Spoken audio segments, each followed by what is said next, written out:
Hi there, friends. It's Sarah here from the Nest in the West, and today I'm taking you behind the scenes of my milkmaid kitchen to show you how I make enough cheese to last the year for my family of 6. All of my cheese and dairy products come from our small herd of mini Nubian dairy goats. As a busy homeschool mom, homesteader, and flower farmer, I want to show you that even in a really full season of life, it's totally possible to stock your fridge with cheese and make all kinds of goodness from your milk from your dairy goats. Now, I actually teach goat milk cheese making in my online course, Goat Cheese Academy, and I found that most people don't actually realize that you can make pretty much any kind of cheese with goat milk. A lot of people tend to experience off flavors, weird textures, rubbery, dry cheese, or just bad tasting cheese when they follow recipes intended for cow milk to the letter with their goat milk. The reality is that goat milk is just a more fragile milk. It has a smaller, more fragile fat globule, and the very reasons that make goat milk so much more digestible for humans actually contribute to goat milk being a lot more difficult milk to work with when it comes to cheese making. But do not worry, making delicious, creamy, not goaty tasting cheese with milk from your goats is totally possible.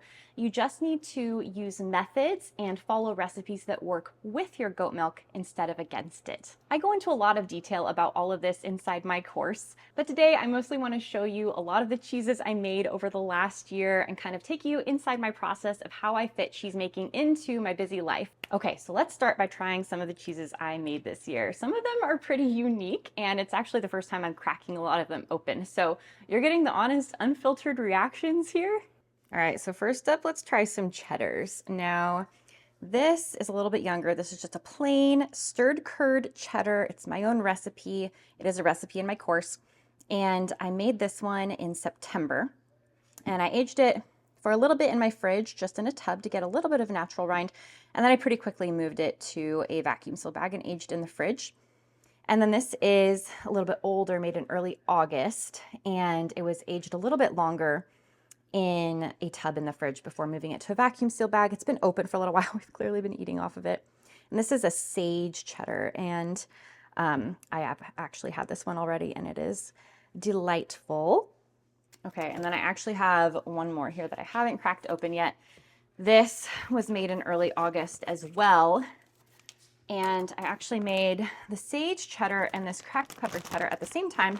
I just added the inclusions, the flavoring of sage and cracked pepper at the end. So I made all the curds the same and then just packed them in different forms and pressed them that way and then aged them. So I already know this one is good, so I have a feeling this one's going to be good too. It smells really good. Smells like cheddar. These are a little sharp because they have been aging for a little while.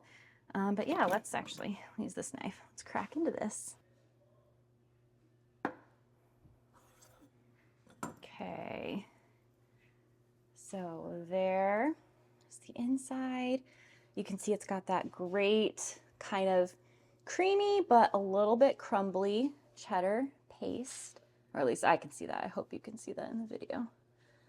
All right, let's break off a little bit here. Okay. It is. Yeah. That's excellent. The cracked pepper is not a very overwhelming flavor until you get a nice big chunk.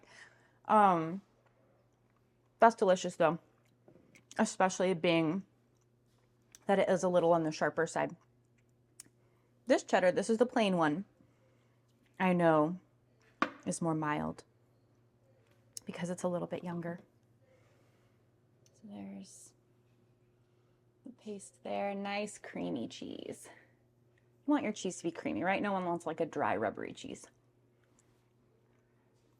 Excellent. We had this grated up into a broccoli cheddar soup last night. I had a bunch of broccoli in the garden that I needed to come out, so I pulled it all and made just the most delightful broccoli cheddar soup with this. It was so good. Okay.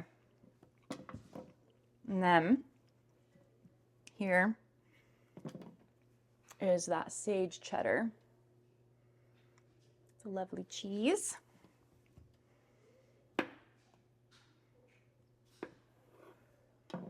Okay. There it is.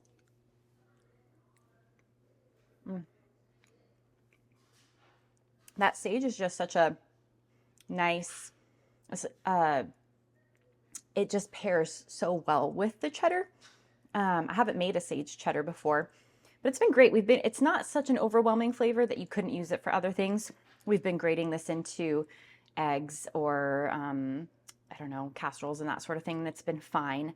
But it's a really great snacking cheese too, because it's got that little extra oomph from the sage. Excellent. All right, I'm gonna put these away.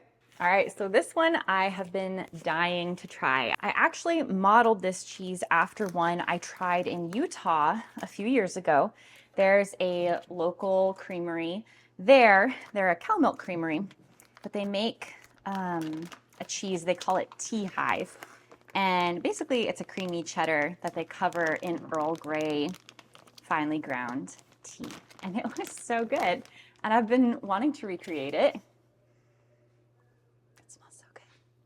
And so I finally did. I used Gouda because I thought that would pair very nicely with the Earl Grey. It does have a little tiny bit of moisture. It's a little bit sticky here. And that just happens sometimes when you're opening a cheese for the first time from its vacuum sealed bag. And look, I've got Earl Grey on my fingers. So it's to be expected. But sometimes cheese that has been in a vacuum seal bag will have a little bit of a funky taste when it first comes out of the bag. And so if you ever experience that, just give it a couple days in the fridge. I like to pop it back in the vacuum seal bag without sealing it. Leave the end of the bag open, but keep it in the fridge. And that usually gives enough airflow that you can dry out the cheese sufficiently and get that little bit of a funk out of it. All right, this is a solid cheese here. Wow. Okay. And there we have it. Okay. I don't expect this Earl Grey flavor to be extremely pronounced, but I'm curious how much flavor it's going to lend to this Gouda, which is another recipe in my course. Yes, bud? All right. There's the cheese. Let's give her a try.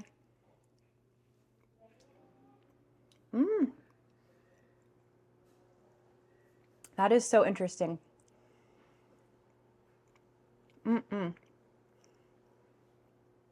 This is a cheese you have to eat with the rind on for sure. I like it. I feel like this was a thick cheese, and I feel like it probably needed a little more time in the brine. So Gouda is a cheese that you salt through brining, and it's possible I skimped a little bit on the brine time here, and I feel like it needs a slightly more bit of salt.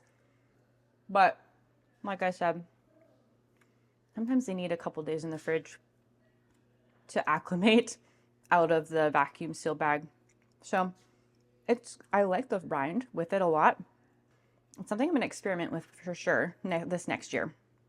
But it's a tasty cheese. At the end of the day, if we end up not eating a lot of it as like a fresh eating cheese that I would put on a charcuterie board or something, I can always cut the rind off and grate this into anything because Gouda goes with pretty much anything. Okay, so this next cheese here is a cracked pepper and cocoa Havarti. I told you there were some really unique cheeses here. I promise I made a lot of regular ones too, but I had always got to try something new. So this one, when did I make this? This was a long time ago. This was July. I probably should have opened this before now, but I've been busy. So time to give it a try. This one I aged in a tub in my fridge for a few weeks before moving it to a vacuum seal bag. And so it developed a really nice, natural rind. It's beautiful cheese. It smells good. I think it's going to be pretty sharp. I tend to prefer my cheeses a little on the younger side, but I do think it is fun to have some unique ones like this that are a little older every once in a while.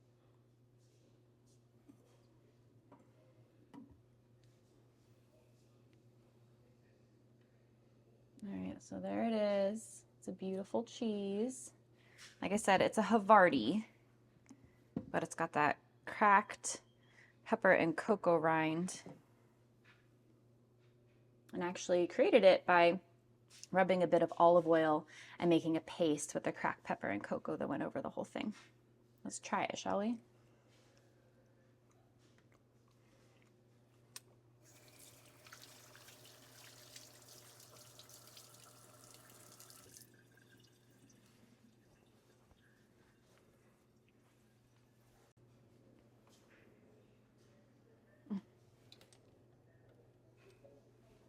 All right, let's give it a shot here. That's really good.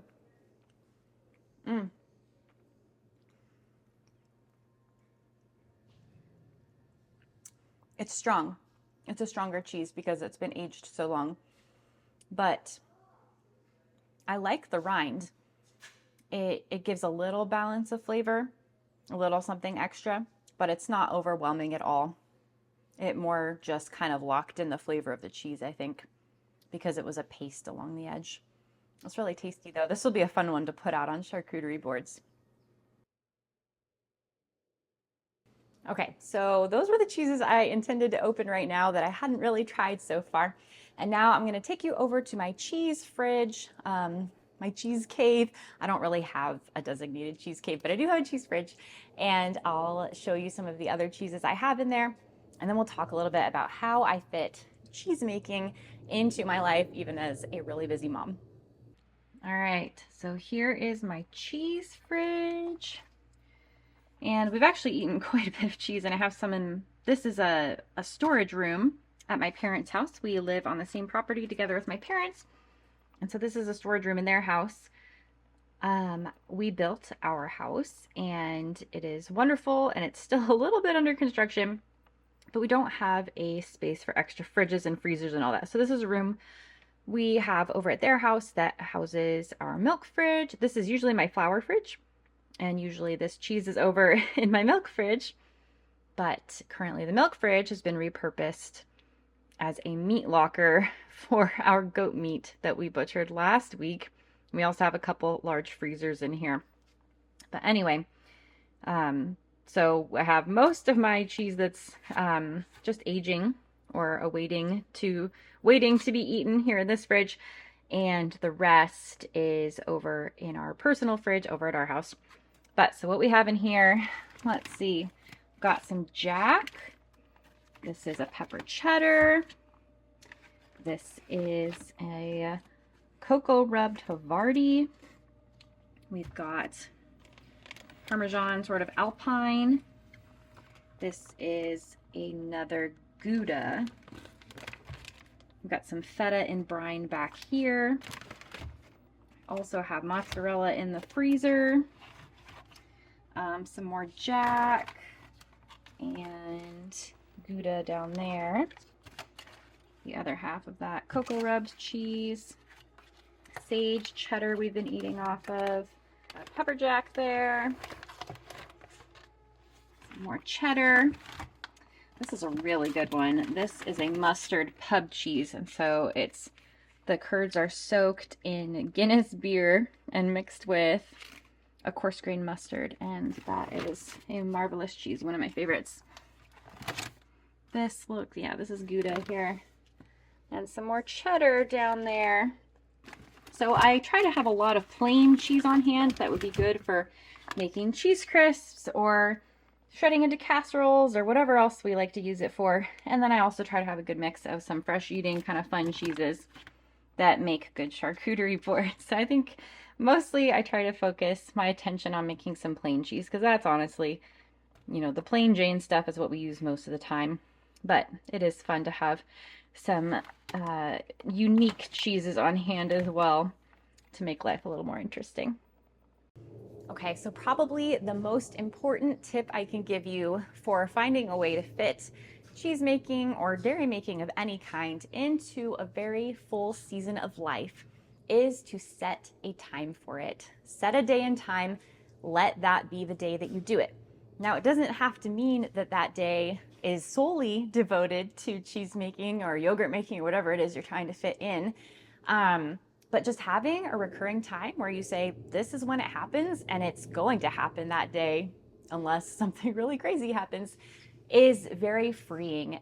And it's especially helpful if you need that extra oomph to just dive in and try it already instead of putting it off. When I was first learning to make cheese, I ended up just setting Fridays as my cheese making day. I had two small children who had a little bit of a co-op that they did on those days, and then I had a little baby that took a nap. And that was when I started my cheese making journey.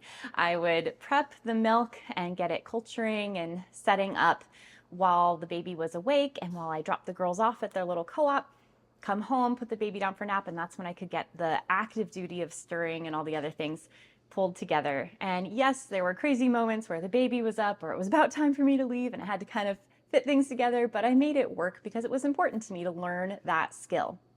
Nowadays, I have 4 children. My oldest 3 are school age and we homeschool. And then I have a 1-year-old baby too. This whole last year, he was anywhere from needing to be worn or at my feet crawling around. And nowadays he's walking and running and getting into all kinds of mischief. And I just fit in cheese making around our life. So the way I like to do it is usually I'm coming in straight from the barn and I get the milk culturing first thing. The best milk you can make cheese with is milk that's fresh right from the barn. It's never even been chilled. That's usually about half the milk that I put in the cheese pot, and then I take the rest from the previous day. And so I get the milk culturing, I get us all set up with whatever school we're doing for today, give the kids each their list, and then I'm available to them, but they know that Tuesdays are my cheese making day and that mom's gonna be in the kitchen stirring the curds, and that sometimes our read aloud or me checking over some math or whatever need to fit in along with what I'm doing in the kitchen that day. I think it's also really helpful when you're trying to fit cheese making into a busy schedule to have recipes that don't take all day. So Gouda is a really great one. It tends to be a pretty quick and easy make.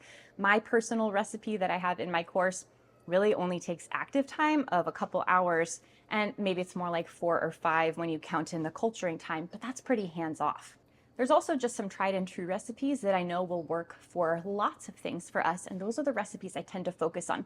Yes, I make some really fun cheeses just to keep it interesting because I like to try new things, but for the most part, I'm making Gouda, I'm making Havarti, I'm making Jack, I'm making cheddar on occasion, and my cheddar recipe is a stirred curd recipe, which doesn't take nearly as long as a traditional English cheddar. And so I know these recipes like the back of my hand at this point. I can make them very quickly and they don't take a lot of hands-on time. There are a few crucial moments where it is really important to follow the steps of the recipe precisely and get like the curds moved from the pot into the press without letting them cool down. Those are times that I really do try to tell my kids, hey, I'm unavailable for the next 15 minutes while mom gets the curds into the mold, or whatever stage I'm at that's important. But for the most part, all of the other stuff can be fudged just a little bit. You can push a time window forward or backward based on what's going on in your life. I think another important factor, if you're trying to gather the courage to get started with cheese making, I think it's easy to fall into analysis paralysis and pushing it off and thinking everything needs to be perfect, it needs to be all or nothing, rather than being willing to just dive in and do it imperfectly, knowing that it's going to take some practice to get really good at it. I think something's always better than nothing, and find a recipe or two that's simple and easy to get started with. Get some coaching along the way, whether that's through a friend, some YouTube videos, or someone like me who teaches this. Often, I think just diving in and doing it is really the push we all need to jump in and not be scared of it anymore, not be over-analyzing and overthinking it, and just dive in and actually do it and get your hands dirty and see that it's not as hard as we all make it out to be. At this point, I don't buy cheese for our family. I don't buy really any dairy products. Occasionally, I will buy sour cream if, like right now, we're in a dry season with our goats, so I'm not getting fresh milk in. I'm not making yogurt. And yogurt is typically what we use in place of sour cream when we have milk coming in. So since I can't do that, I'm buying sour cream for my family because they love it. And I stocked us up with cheese for the year to get us through. I would estimate July is when I'll probably start really getting to crack open some early ripened cheeses from 2026. So my goal is always to fill our fridge with enough cheese to get us over that dry hump, to get us through the year, and just allow us to enjoy the fruit of our efforts all year long. During peak milking, I was also making mozzarella about once a week, and a lot of that we ate fresh, but a lot of it I also popped in the freezer so that we can defrost it as needed for making pizza or lasagna or whatever else we want mozzarella for. Another cheese that it's easy to stock up with a one-time make is feta. I usually make 1 or 2 batches of feta a year, and then the feta wedges just sit in the brine all year long, and we get to enjoy it whenever we need it. We don't eat a lot of feta, we keep it more whenever we make Greek-inspired dishes, or I really love feta on top of eggs and toast. That's one of my favorite breakfasts. And so we pull it out for that, but we don't go through a whole lot of it. So usually just 1 or 2 big batches will last us an entire year. All right, friends, so those are my tips on getting started with cheese making, even if you have a really busy schedule, and a little peek into my methods for fitting it into my busy life, and also some of the fun cheeses I had the opportunity to make in 2025. I am excited for my goats to start kidding in March, and I plan to take you all along with a lot of the cheese making and dairy making that we do this year. If you enjoyed this video and you want to see more content about holistic dairy goat care and goat milk cheese making, be sure to subscribe to my channel. And if you've been wanting to get started making cheese with your goat milk and you're not sure where to start, go ahead and check out my online course, Goat Cheese Academy. Inside, you'll find in-depth video tutorials and straightforward recipes for all kinds of delicious cheese that are perfect for beginners and seasoned cheesemakers alike. Thanks so much for watching. I'll see you in the next video.